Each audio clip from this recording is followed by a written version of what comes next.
sábado eu não quero apresentar o nosso preletor, o nosso pregador para os que ainda não o conhecem, começando pelo currículo dele ou pelas igrejas que ele passou. Porque, como eu disse no próprio sábado, isso não fala tanto assim sobre a pessoa de um pastor, nem tanto assim sobre o seu ministério. No sábado eu mencionei que eu fui estagiário do pastor Renato nos meus 2 últimos anos de seminário, e há 1 ano e meio atrás não resisti mais aos encantos da Suzana, e resolvi promover o pastor Renato e a Jane à condição ao privilégio de meus sogros. Né? Para os que ainda não sabem disso, nossos visitantes. Mas, justamente por isso, eu pude conviver com o pastor Renato tanto no seu ministério quanto na vida pessoal. E sábado eu disse da profunda coerência que eu vejo no ministério dele, nas pregações dele, com o que ele vive, com o que eles vivem dentro de casa. Mas hoje eu quero falar um pouco da família do pastor Renato. Não é uma família perfeita, assim como a minha não é, a de vocês também não é. Mas justamente por não ser uma família perfeita que eu devo ter sempre me sentido tão à vontade com todos eles. Porque eu também não sou perfeito. Mas eu posso testemunhar que nessa família, eles vivem as suas lutas, as suas ambiguidades, as suas contradições e paradoxos, mas também as suas alegrias e conquistas, sempre na presença do Senhor Jesus Cristo.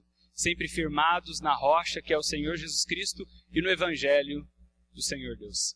E por isso, o pastor Renato tem nos abençoado tanto nesses últimos dias, pregando a nós sobre esse tema tão delicado a todos nós, a família.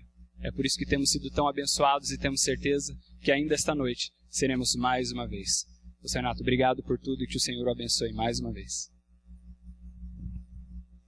Muito boa noite, irmãos. Bom estar aqui com os irmãos. Eu tenho sido muito bem tratado pelo meu genro. Quando eles se casaram, nós convidamos o pastor Laurindo, da Primeira Igreja Batista de Niterói, que tem uma história na família Bacarge, e ele foi o oficiante da cerimônia, mas na hora da troca das alianças fui eu. E não sei se alguns irmãos aqui certamente acompanharam e viram, mas eu falei umas coisas para o Radek, falando sobre quem era a Suzana, não é? Mas eu quero agradecer a maneira muito carinhosa que eu tenho notado como a igreja tem recebido Suzana e tem ajudado ela aqui. Que Deus continue abençoando os irmãos, que Deus continue abençoando o seu ministério, pastor Flávio, e essa querida igreja. Eu queria convidar os irmãos a abrirem comigo suas Bíblias num único texto, lá em 1 Crônicas, capítulo 16, no versículo 43. Primeiro livro das Crônicas, 16, versículo 43. E esse é o único texto que eu queria usar para pedir a Deus que Ele fale ao nosso coração nessa noite. E o tema é abençoando a sua casa, abençoando o seu lar, abençoando a sua família. Você já achou? Vou fazer um pedido especial, se você puder, fique de pé para nós lermos esse texto da Palavra de Deus. Vou fazer pedido que eu sempre faço e é adicional. Olha aí à sua volta, veja se há alguém perto de você sem Bíblia. Ofereça sua Bíblia a essa pessoa para que ela também acompanhe conosco a leitura desse texto. Primeiro livro das Crônicas, capítulo 16, versículo 43. Eu leio na Nova Versão Internacional. Se a sua versão for outra, não há problema. Acompanhe também aí, por favor, a leitura. Diz assim: Então todo o povo partiu, cada um para a sua casa. E Davi voltou para casa para abençoar a sua família. Uma coisa eu ouvi: para abençoar a sua casa. Queira Deus nos abençoar nessa noite, através dessa sua palavra. Vamos orar? Pai, obrigado por estarmos nesta tua casa. Obrigado porque o nosso coração agora quer ouvir a tua voz. usa essa santa escritura, ó Deus, para que teu Espírito fale aos nossos corações e faça uma obra nas nossas vidas que glorifique o teu nome e traga bênção para os nossos lares. Nós rogamos assim em nome de Jesus. Amém, Senhor. Quero se sentar, irmãos. Deixem sua Bíblia aberta. Eu peguei o tema dessa mensagem desse episódio da vida de Davi. Logo depois que ele levou a arca de Deus até Jerusalém, ele ofereceu um culto tremendo de gratidão a Deus. E foi nesse culto que ele, pela primeira vez, encarregou Asaf e os seus irmãos de prepararem hinos ao Senhor. E logo depois desse culto festivo, quando eles terminaram tudo aquilo, o versículo 43 diz: então se retirou todo o povo, cada um para a sua casa, e tornou Davi para abençoar a sua casa. A minha oração é que você volte para o seu lar, você regresse para o seu lar depois desse culto para abençoar a sua casa. Alguns anos atrás, em gerações atrás, na minha infância havia um hábito arraigado nas nossas famílias, eu não sei se isso acontecia aqui. Os filhos chegavam para os pais bem cedo de manhã, ou ao dormirem diziam: bênção pai, bênção mãe. Era assim aqui? Bênção pai. E o que os pais falavam? Deus te abençoe. Os filhos pediam bênção aos pais, e os pais os abençoavam. É claro que com esse tempo, esse gesto, com o passar do tempo, esses gestos se tornaram automáticos. E eles perderam seu significado. Eles eram uma forma de bom dia, boa tarde, boa noite da família. Agora imagine nos dias de hoje se os nossos filhos pudessem chegar para nós, pais, acordassem e dissessem: pai, eu estou aqui porque eu preciso que o Senhor me abençoe. Me abençoa, pai. Você ia ter um ataque cardíaco, né? Você fala: o que está acontecendo com meu filho? Ele está doente? Não é? Mais ou menos isso ia se passar, né? Ou então, se nós chegássemos para os nossos filhos hoje e disséssemos: filho, vem cá, eu quero te abençoar hoje. Meus filhos iam falar assim: o que houve, pastor? O que houve, pai? Está doente? O que houve? Não é? Mas eu tenho notado que bênção e maldição na nossa casa é uma questão de opção. Nós vamos fazendo opções e ficamos com aquilo que mais nos atrai e naquilo que é mais fascinante para nós. E ao falar disso, eu não quero gerar culpa no seu coração, porque eu tenho aprendido que culpa é como um poço, como um buraco. Quanto mais tira, mais sentimento de culpa fica. Mas ao falar de bênção e maldição no lar, muita gente fica com uma atitude bem defensiva. É gente que vê o caos no seu lar e tenta se justificar dizendo: eu precisava trabalhar, eu precisava de dinheiro, eu precisava sustentar a casa. Há na Bíblia homens que arrebentaram as suas casas. Saul foi um deles. Saul foi um homem irritado, foi um homem muito mal-humorado, um homem de mal com a vida, e ele transtornou a casa dele. Jonatas, uma vez, seu filho disse assim, isso está registrado no primeiro livro de Samuel, no capítulo 14, versículo 29. O meu pai tem transtornado a terra. Por onde Saul passava, ele deixava as marcas da maldição na vida dele, do mau humor dele, dos transtornos espirituais da vida dele, e isso passava por todo o seu lar. Agora, eu e você, nós conhecemos homens que abençoaram os seus lares, homens que abençoaram os seus filhos. Jó, por exemplo, você conhece o livro de Jó? Logo no primeiro capítulo, ele tinha uma família bonita com 10 filhos, e no livro de Jó, no capítulo 1, dos versículos 4 e 5, é dito assim: seus filhos iam às casas uns dos outros, e faziam banquetes, cada um por sua vez, e mandavam convidar as 3 irmãos a comerem e a beberem com eles.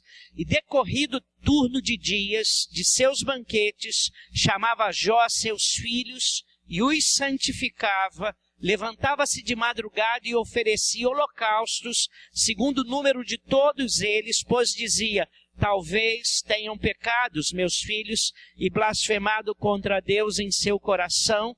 E olha só, assim o fazia Jó continuamente. Sabe por que eu gosto disso? Ele não diz assim: assim fazia Jó desde que participava de um congresso de família. Assim fazia Jó depois que foi a um congresso de casais.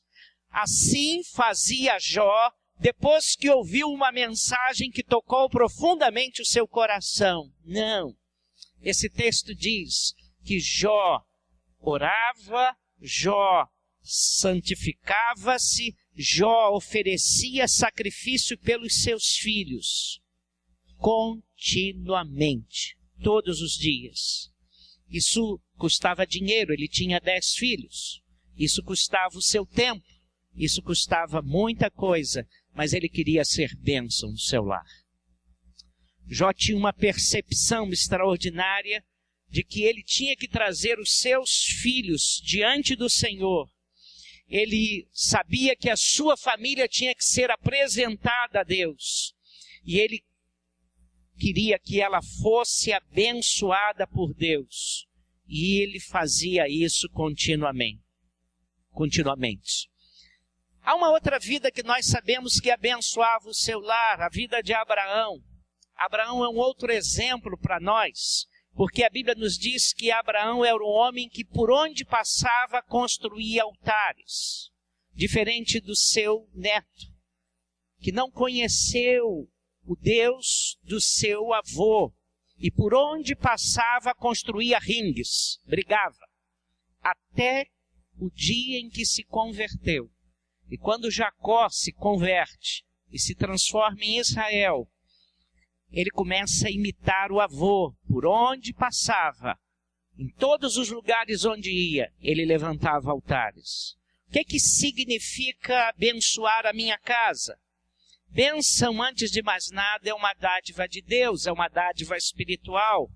É algo que pertence à esfera divina. Bênção é algo que pertence à esfera do sagrado.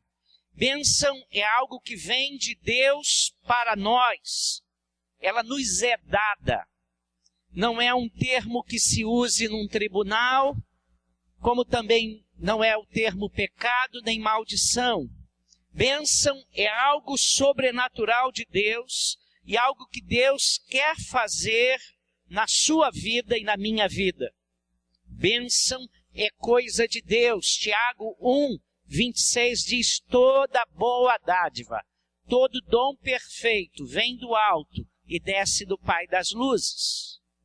Então, se você for abençoado, às vezes você saiba que a fonte é Deus. Muitas vezes Deus pode usá-lo como instrumento de bênçãos. Fonte é Deus. Agora, bênção enaltece o lar.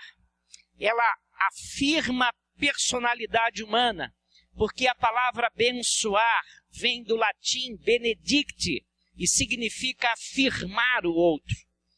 Filhos que são sempre encorajados a viverem com Deus, filhos que são encorajados a uma vivência de perdão, uma vivência de graça, eles também crescem nesse ambiente de graça de Deus. Há pais que não abençoam os seus filhos porque não afirmam seus filhos, mas os diminuem.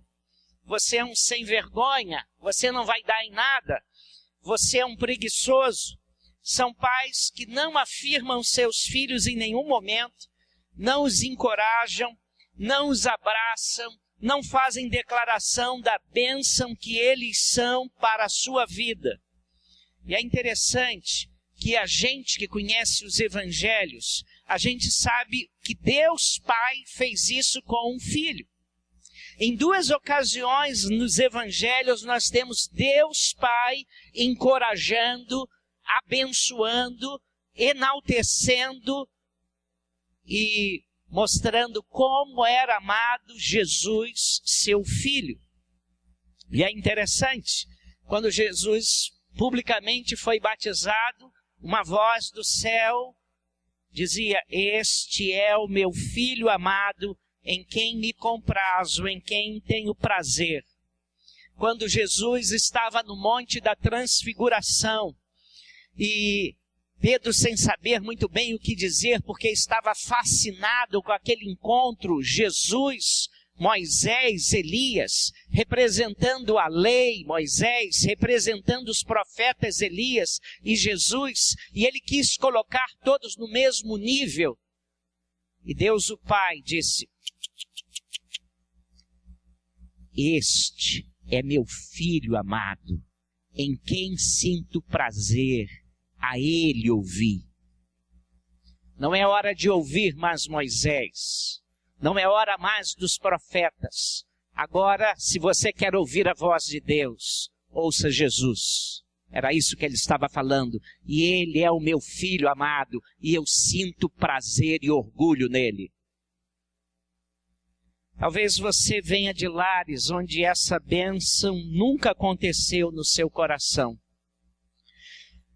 Lá em Portugal, eu fui pastor da Igreja Evangélica Batista da Graça. Todas as igrejas evangélicas lá, elas não são igrejas batistas, igrejas presbiterianas. Nós temos que dizer que são igrejas evangélicas, porque no meu tempo, os evangélicos eram em Portugal 0,16% da população. Então, nós dizíamos igreja evangélica, para eles não pensarem que era outra coisa, que eles nunca tinham ouvido falar em batista, presbiteriano, nada disso. Então, uma igreja evangélica. E havia na nossa igreja muitos empresários. Um deles era um dos homens mais ricos de Portugal. E um dia ele me chamou porque nós tínhamos um momento no culto que nós nos abraçávamos. E ele disse para mim: pastor, o senhor viu? Presta atenção em mim quando o senhor pede para a gente se abraçar. Eu sou muito sem jeito para abraçar. Eu não aprendi a abraçar em casa. Eu fui criado pelos meus avós. E quando eu fazia as coisas certas, eu não fazia nada mais do que obrigação. E quando fazia as coisas erradas, o que mais eu fazia? Eu entrava no coro. Então eu não aprendi a abraçar. Eu tenho uma vontade danada de abraçar os meus filhos, mas eu não sei abraçá-los, pastor. Como é difícil para mim abraçar uma pessoa. Irmãos, ele era um acidente, ele era um descuido, ele era um estorvo para a família. Talvez você também tenha sido um problema para a sua família, uma complicação, um patinho feio, um acidente de percurso, a ovelha negra da família. E você tenha vivido debaixo desse estigma. E muitas vezes eu vejo filhos querendo honrar esses estigmas que lhe dão. Ah, eu sou ovelha negra, então eles vão ver o que é uma ovelha negra. Eu quero desafiá-lo, a você, pai e mãe, a pegar o seu filho adolescente, pegar o seu filho pequeno e começar a encorajá-lo, a afirmá-lo, falando do prazer que você tem nele como filho. Eu sei que isso vai ser uma experiência muito dura, terrivelmente, para muitos pais que nunca aprenderam, ouviram isso. Se você nunca fez isso, isso vai ser muito difícil.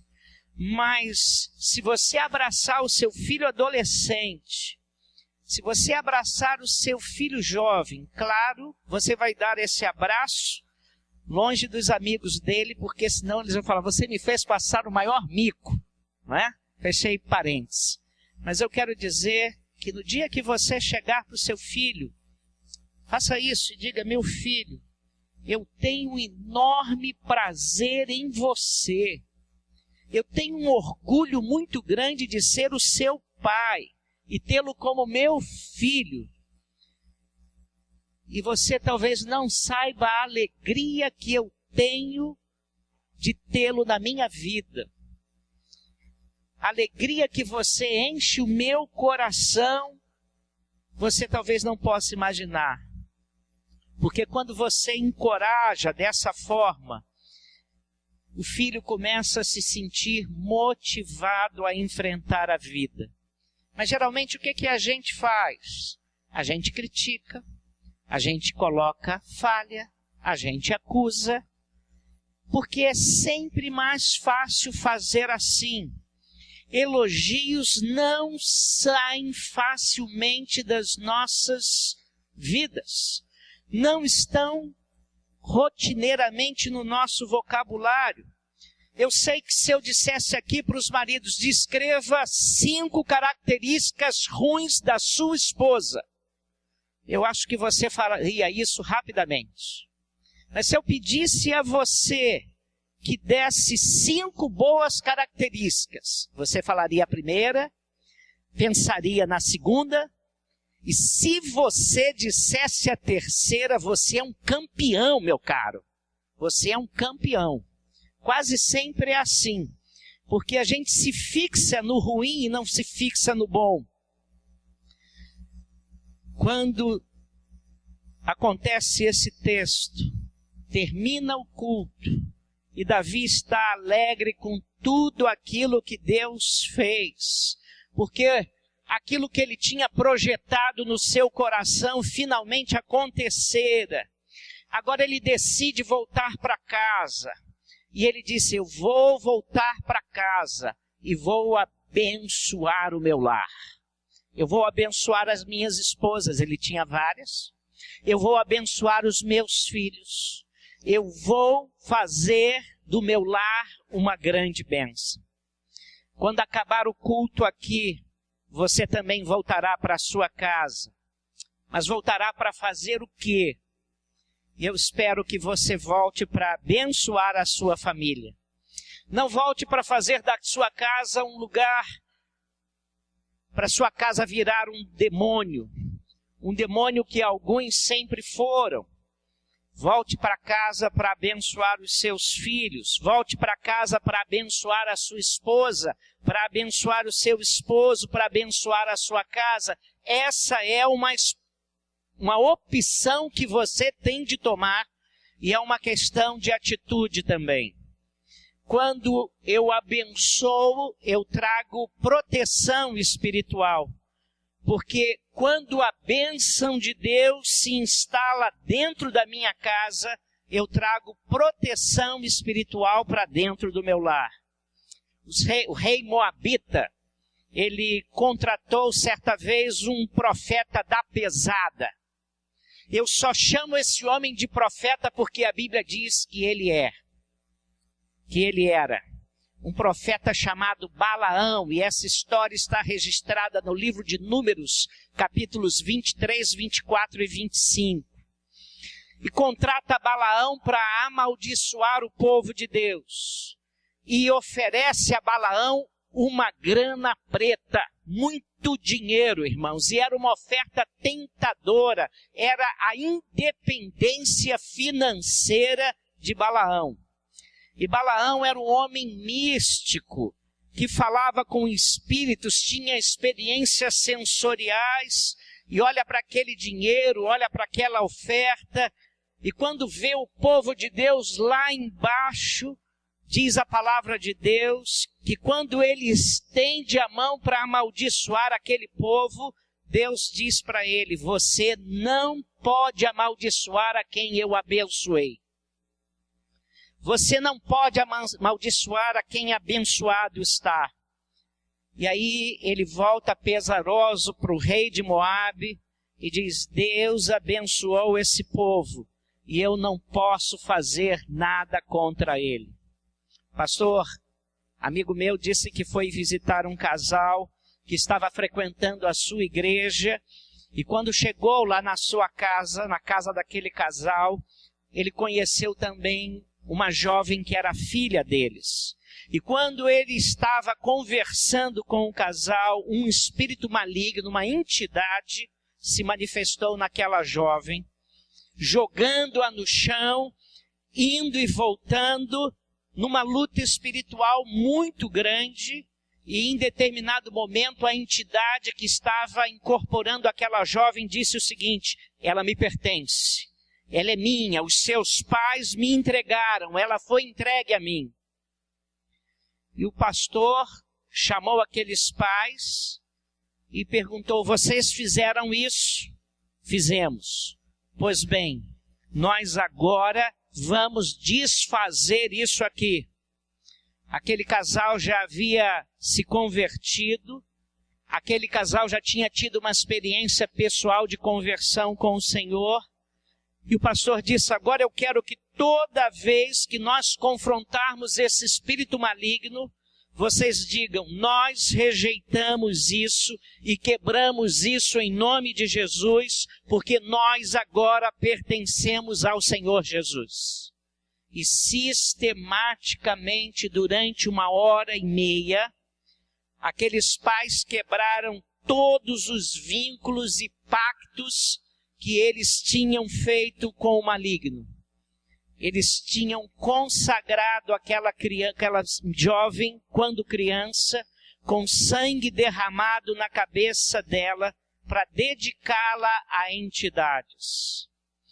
Por isso, quando eu olho para o que Davi fez, eu fico pensando: Deus, eu quero também fazer isso continuamente na minha casa, porque eu quero abençoar a minha casa, eu quero abençoar a minha esposa, eu quero abençoar os meus filhos, eu quero abençoar os meus queridos irmãos. Era isso que eu quero fazer com a minha casa. Talvez você esteja lá na sua casa, você pode fazer isso com a sua esposa. Talvez você possa orar pela sua esposa, meu querido esposo. Talvez sua esposa esteja até dormindo e você diga para Deus: Senhor, eu quero que o Senhor ministre graça a essa minha querida esposa. Ó Deus, eu quero que o Senhor renove o coração da minha esposa, para que ela continue sendo uma bênção aqui no meu lar. Ó Deus, usa-me a mim como instrumento do teu amor, para que através do meu amor ela compreenda que eu amo o Senhor, mas a amo de todo o meu coração. Nós precisamos fazer isso, irmãos. Mas não faça só isso, comece a usar palavras. Sei como é difícil fazer isso, complicado mesmo para muitos que estão aqui. Chegar para minha esposa, chegar para os meus filhos e dizer: olha, você é muito especial para mim. Você é bênção na minha vida. Eu tenho visto, irmãos, que quando nós começamos a fazer assim, nós começamos a encontrar razões para abençoarmos. E a bênção de Deus começa a se espalhar na nossa casa. Durante muito tempo se falou, porque nós temos no meio evangélico tempos de modas de temas espirituais. Lembra-se de batalha espiritual? Só se falava em batalha espiritual.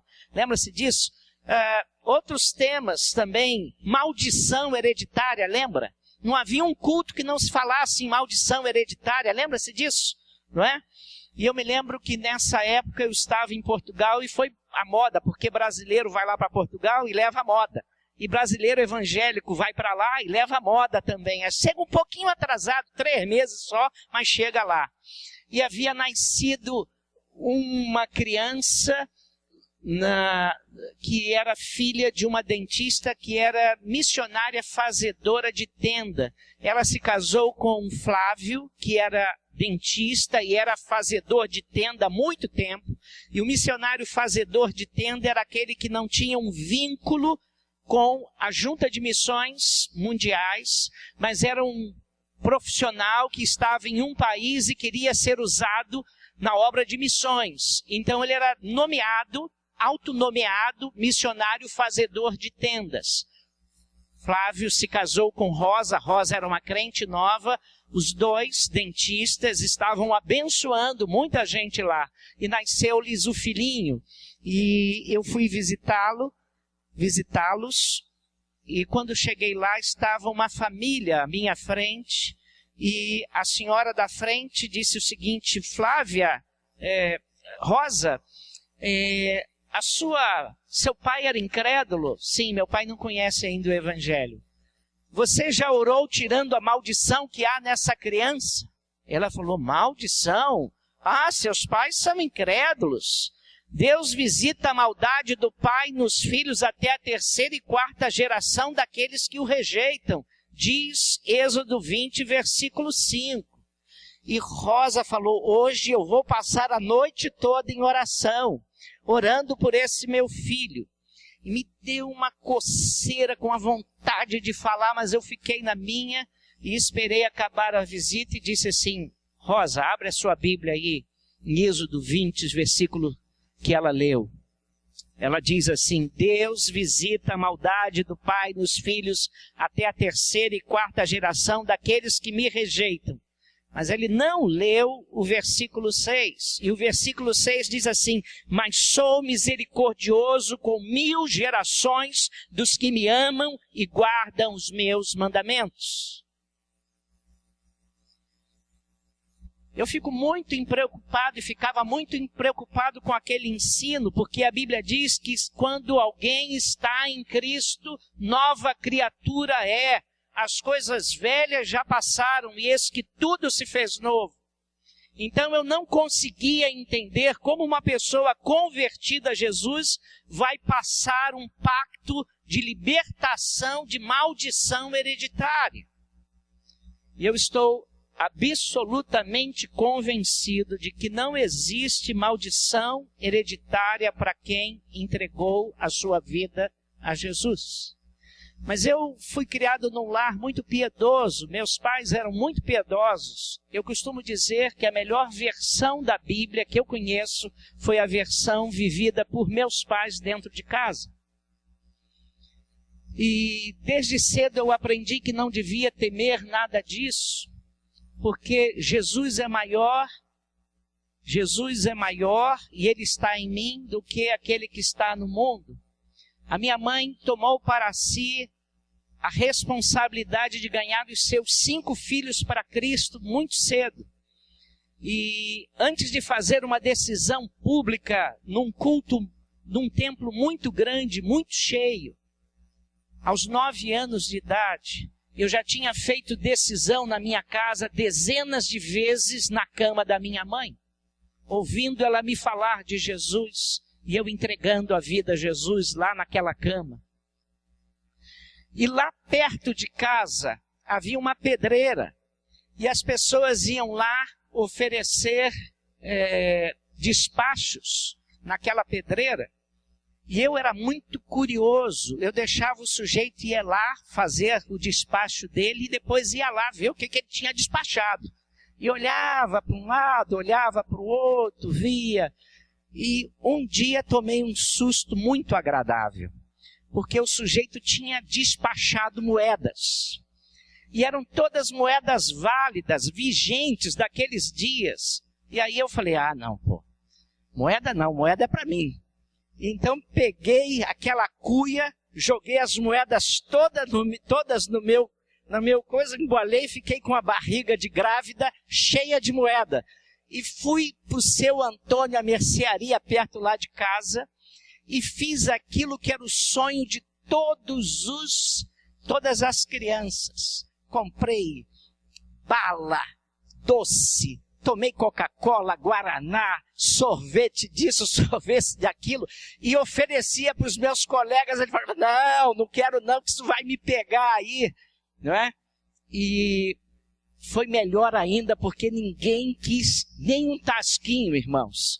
E eu gostei daquilo, estou para passar mal até hoje porque eu não fiz aquilo com desprezo, mas eu sempre entendi que eu tinha Deus me guardando e um lar que me protegia pela presença de Jesus. Irmãos, mas a Bíblia diz que quem ainda não entregou a vida a Jesus está debaixo da ira de Deus. Só lembrar isso, eu estou parando um pouquinho. Em Efésios 2, versículos 2 e 3, diz que nós estávamos debaixo da garra do diabo, mortos nos nossos delitos e pecados, e nós estávamos sendo e vivendo obedientes ao diabo.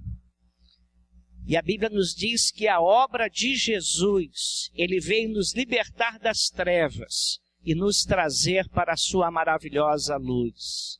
Nós fomos libertos do império do mal e fomos transportados para o seu maravilhoso reino de graça. E quando convidamos Jesus para vir para o nosso coração, nós saímos do império das trevas e nos achegamos ao reino da luz. E aí passamos a viver debaixo das bênçãos de Deus. Não importa se você teve uma avó macumbeira, não importa se o seu bisavô foi ateu, não importa se alguém da sua família foi à toa, se o seu coração é de Jesus, você vive debaixo da bênção de Deus. Eu lia que Jesus transportou para o reino, nos transportou para o reino do amado e nos abençoou com bênçãos espirituais nas regiões celestiais em Cristo. E nos fez assentar nessas regiões celestiais em Cristo.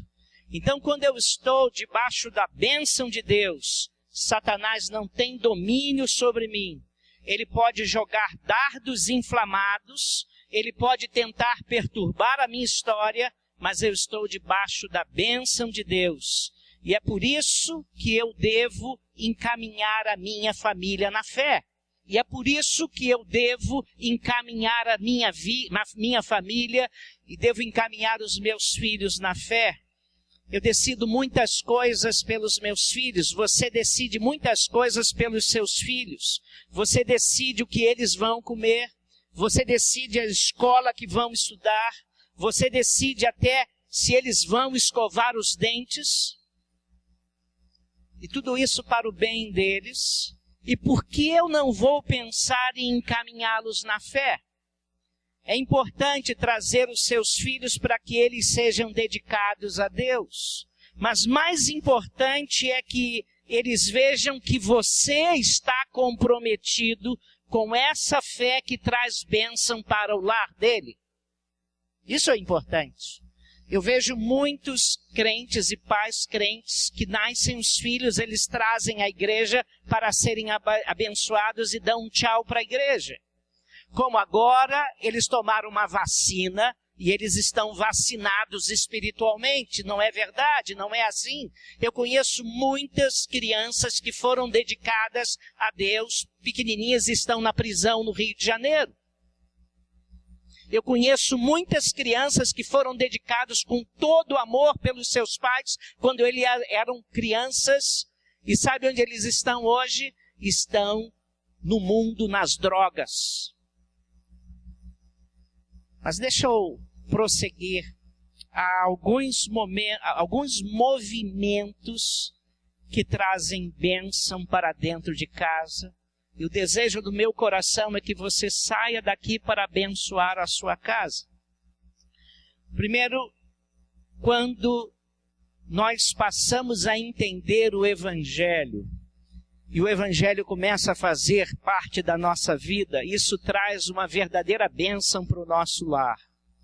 Mas alguns movimentos são importantes para que a bênção fique nos nossos lares. Eu vou falar um que eu falei hoje de manhã, não é por falta de argumento, não, é porque eu acho que isso é muito importante. Quando nós fazemos o movimento da hipocrisia para confissão, seus filhos ficam adoecidos com a sua hipocrisia. A Bíblia diz para que nós, pais, não provoquemos a ira aos nossos filhos. E eu tenho visto que se há uma coisa que provoca a ira aos nossos filhos, é quando e um mal-estar tremendo dentro de casa, é quando eles percebem a nossa hipocrisia. Quando eles veem as nossas falsidades. Mas eu tenho notado que quando os filhos percebem que nós estamos abandonando a nossa hipocrisia e começamos a confessar e a reconhecer as nossas falhas, os nossos pecados, as nossas faltas, isso traz uma grande bênção para eles. Quando nós abdicamos da hipocrisia e nos tornamos vulneráveis dentro do lar, nós nos tornamos humanos. E dizemos, olha, eu não tenho conseguido fazer isso que eu tenho lido para vocês, que Deus quer que eu faça. Mas eu quero aprender a fazer e não quero desistir mesmo quando eu não consigo. Porque eu sei que isso há de trazer bênção para a minha vida e há de trazer bênção para vocês. Quando os filhos veem que há coerência, não precisa ser você perfeito, não. Mas quando eles veem que você tem um desejo firme no coração de servir a Deus, de agradar a Deus, e muitas vezes desobedece, mas isso traz um desassossego à sua alma, eles começam a respeitar o seu coração. Quando você confessa para eles, você está fazendo um movimento absolutamente curador dentro da sua casa. Seus filhos são curados pela sua confissão. Quando você admite a sua incapacidade de ser aquilo que Deus gostaria que você fosse, mas você diz que apesar de não conseguir ser aquilo que Deus gostaria que você fosse, você quer continuar querendo ser e se tornar aquilo que Deus quer que você seja. Quando os filhos entendem isso, que nós não somos perfeitos, nós servimos a Deus e falhamos, mas nós queremos andar na presença de Deus e queremos obedecer a Deus, mas nós falhamos e confessamos os nossos pecados, nós ensinamos graça na nossa casa. Quando os seus filhos entendem que você não é um ser perfeito, mas é um ser redimido, isso traz cura e bênção para dentro da sua casa. Porque a confissão gera perdão. A Bíblia nos manda confessarmos os nossos pecados uns aos outros para sermos curados. E a confissão dentro de casa gera cura. Mas surge uma falsa ideia de que quem vai ser da minha autoridade se os meus filhos me virem confessando as minhas faltas. Eu quero dizer para você que os seus filhos vão lhe respeitar profundamente se você virar para eles e dizer isso. Filho, eu errei. Eu tenho lhe ensinado e tenho tido uma dificuldade tão grande, mas eu não me conformo. Eu quero me tornar um crente melhor. Pelo menos se não curar mais nada, vai curar a sua cara de pau. Há um segundo movimento. Se queremos trazer bênçãos para dentro de nossa casa, é o movimento da brutalidade para o enternecimento. Há lares que são marcados por rostos fechados, embrutecidos, com incapacidade de amar, de tocar, de beijar, de abraçar. Há pais que têm uma dificuldade tremenda para isso e nós, homens, temos uma dificuldade maior. E eu quero convidá-lo para se desarmar. Parece complicado e pesado para muitos de nós, mas nós precisamos quebrar o nosso embrutecimento. Você se lembra daquele tempo, vou falar aqui para um grupo de pessoas, você se lembra daquele tempo que o carro precisava ser amaciado? Você comprava o carro. Essa geração nova está ouvindo isso falando assim, que é isso? Que era 1900 e Araci de Almeida, lá no tempos atrás. Você comprava um carro e quando você saía da concessionária com o carro, você não podia passar de, não sei se 40, 60 quilômetros, porque o carro estava sendo amaciado. Você tinha que andar um tempo com aquele carro assim, não é isso? E eu quero dizer para nós precisamos ser amaciados. Nós temos uma herança de machões latino-americanos. E como isso é difícil para nós, sobretudo nós homens. Mas não há nada, preste atenção, não há nada que cure mais a casa da gente do que ternura. O diabo detesta a ternura, porque ele não sabe lidar com ternura. O diabo não conhece carinho. Há duas terapeutas norte-americanas que fizeram trabalhos de pós-graduação para a sociedade do norte da Europa, os nórdicos, porque eles vivem muito tempo debaixo de neve e tornam os seus corações duros. E pelo menos duas teses importantes eles começaram a desenvolver. Uma delas, e estou falando sério, não estou brincando, disse o seguinte: para que você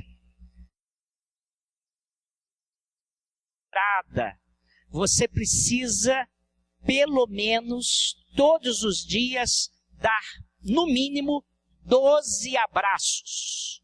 12 abraços, e hoje é o dia do abraço. Tem tanto dia que eu não sabia, hoje é o dia do abraço. Você tem que dar. Você já deu 12 abraços? Pastor, pode fazer uma bagunça santa aqui? Vamos fazer uma bagunça santa aqui. Você vai sair, vai dar 12 abraços aí. Já, pode sair. 12 abraços aí, por favor. Relacionamento em casa, fique bom, aquecido, abençoador. Todos os dias nós devemos dar um beijo na nossa esposa de no mínimo 10 segundos. 1, 2, não é aquele beijinho, selinho não, irmão. É aquele beijão mesmo, sabe? Sabe aquele beijão, sabe? É aquele. Agora preste atenção, se você já esqueceu isso, se você já se esqueceu desses negócios, eu quero estimulá-lo a tentar reaprender hoje, vai tentar reaprender nessa semana, e ele disse que não é para ficar um relacionamento maravilhoso, não, é só para ele ficar equilibrado, para que a ternura volte para os nossos lares, irmãos. Quando a gente briga em casa, muitas vezes o que acontece? Às vezes um vai para um quarto, o outro vai para o outro, o marido às vezes vai para a sala, vamos para camas diferentes, porque você não consegue mais viver muitas vezes no mesmo quarto. Afetividade, carinho, carícia são coisas de Deus. Trazemos bênção para os nossos lares quando aprendemos a desenvolver isso. Terceiro movimento é o movimento do ódio para o perdão. Perdão é uma bênção para quem dá, mas é uma bênção para quem recebe. E às vezes, quem dá é mais abençoado. Ódio é um copo de veneno que a gente toma pensando que o outro vai morrer. Quando eu perdoo, eu estou absolvendo o outro e estou absolvendo a mim mesmo. Quando eu perdoo, eu estou disposto a ficar no prejuízo, mas é um santo prejuízo. É um prejuízo que me abençoa. Eu estou me voltando para Deus e eu estou ficando parecido com Deus. Há muitos lares que não estão sendo abençoados porque falta-nos perdão. Falta-nos confissão dos nossos pecados. Falta-nos chegarmos sinceramente para os nossos filhos, para nossa esposa, para o nosso marido e dizermos: eu tenho uma vergonha danada daquilo que eu fiz. Eu já pedi perdão a Deus e estou pedindo perdão a você. E quando nós entregamos, perdoamos, nós absolvemos o outro e absolvemos a nós mesmos. Não há coisa que gere mais bênção dentro de um lar do que um lar que aprendeu a perdoar. E nós ensinamos isso aos nossos filhos desde pequenininho. Nós ensinamos os nossos filhos quando eles brigam com o filho. Nós chamamos ele e falamos, vai lá, pede perdão a ele. O que o outro diz? E nós vamos dando lições e da pedagogia da casa. Nós vamos ensinando a perdoar. Não há problema quando os pais brigam. Mas se você briga e se zangou, e se você se zangou na frente dos seus filhos, você pode se reconciliar no quarto, mas pedagogicamente seria uma grande bênção para os seus filhos se vocês se reconciliassem também na frente deles, e pedissem perdão um ao outro na frente deles, e se abraçassem, se beijassem na frente deles, para eles aprenderem que vocês de vez em quando brigam, mas vocês se perdoam. Há um outro movimento que traz bênção para os nossos lares, o movimento da censura para o acolhimento. Gera bênção na família, quando a crítica dentro de casa começa a ser substituída por encorajamento, quando o medo começa a ser substituído pelo amor, quando o escapismo começa a ser substituído pela ternura, quando o escapismo começa a ser substituído pelo abraço e pelo beijo. E quando nós começamos a entender dentro do lar que nós somos chamados para vivermos debaixo do amor. A Bíblia não fala tanto da minha e da sua capacidade de fazermos as coisas, mas ela fala muito da capacidade de Deus fazer as coisas nas nossas vidas. Por isso, é muito importante nós enfatizarmos aquilo que Deus quer fazer por nós. Deixa eu chegar ao fim antes que vocês digam glória. Bênção na Escritura não é uma coisa que sai de mim. Eu disse para vocês que bênção é divina. Não é uma coisa que está em mim, mas é um poder que Deus me dá para eu distribuir. O casal estava frequentando uma igreja nos Estados Unidos e convidou o pastor para abençoar aquele casamento. O casal era novo naquela igreja. E o pastor então foi à casa daquele casal orar por ele. E quando chegou lá, já que não conhecia bem o casal, começou a fazer perguntas sobre a vida deles. E descobriu que aquela moça já tinha sido casada aqui no Brasil. E tinha deixado 3 meninas de outro casamento, meninas pré-adolescentes, tinha deixado aqui. Eles largaram tudo no Brasil e agora queriam bênção do pastor lá. O marido também tinha deixado uma outra família e queria que o pastor abençoasse aquela união deles lá nos Estados Unidos. E o pastor era um homem sério, um homem comprometido com Deus, não só apenas com a igreja. E abriu para eles Malaquias 2, versículos 1 e 2, e leu para ele. E diz assim: agora, ó sacerdotes, para vós outros é este mandamento. Se o não ouvirdes, se não propuserdes no vosso coração dar honra ao meu nome, diz o Senhor dos Exércitos, enviarei sobre vós maldição e amaldiçoarei as vossas bênçãos. Já as tenho amaldiçoado, porque vós não propondes isso no coração.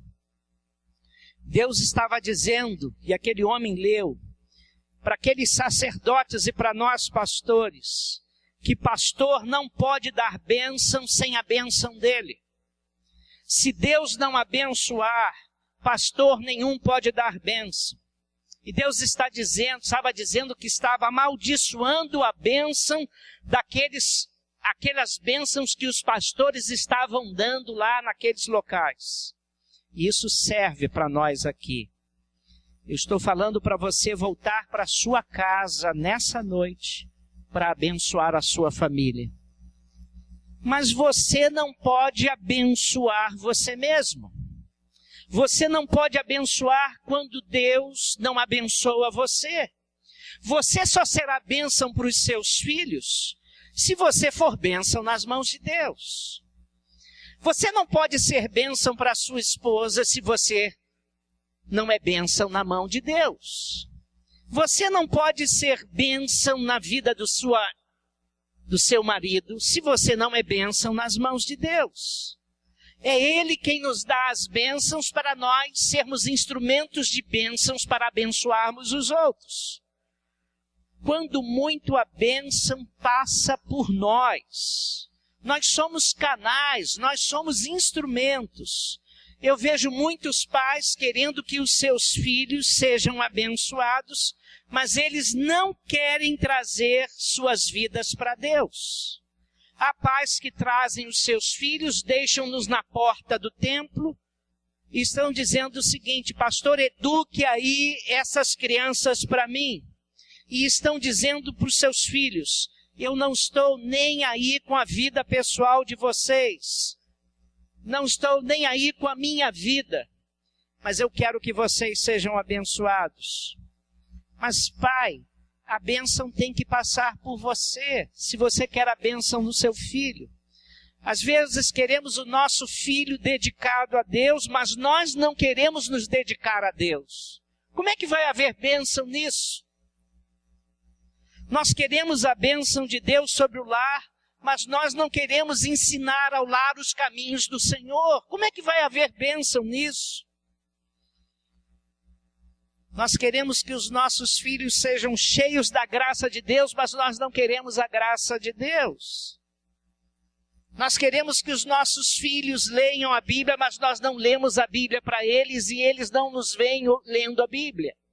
Nós queremos que os nossos filhos sejam homens e mulheres de oração, mas eles também não veem nós orando. Nós queremos que os nossos filhos se comprometam com Deus e nós não temos compromisso com Deus. Nós queremos que os nossos filhos sejam homens, venham a ser homens e mulheres de Deus, quando eles mesmos, nós mesmos pais, não queremos ser homens e mulheres de Deus. Você está entendendo isso? Você só será bênção se estiver na bênção. E essa é uma linguagem bem hermética nossa. Então, antes de você dizer, eu quero sair daqui e voltar para minha casa, e quero abençoar a minha família, quero abençoar os meus filhos, quero abençoar os meus pais, quero abençoar a minha esposa, quero abençoar o meu esposo. Eu queria que você dissesse para o Senhor: Senhor, eu quero ser abençoado por Ti, Senhor. Eu preciso da Tua bênção. Eu preciso da Tua ajuda. Eu quero que a história da minha família seja transformada, mas antes disso eu quero ser transformado. Antes de dizer eu quero que os meus filhos e a minha casa se comprometam com a palavra de Deus. Deus, eu quero me comprometer com a Tua palavra e contigo, Jesus. Então, nessa noite, em nome de Jesus, não saia daqui sem ser abençoado, se você quer abençoar. Se você não quer abençoar o seu lar, você não precisa de bênção.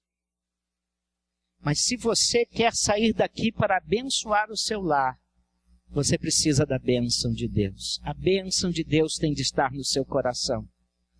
Então deixe-se ser tocado por Deus nessa noite. Renda-se a Deus nessa noite.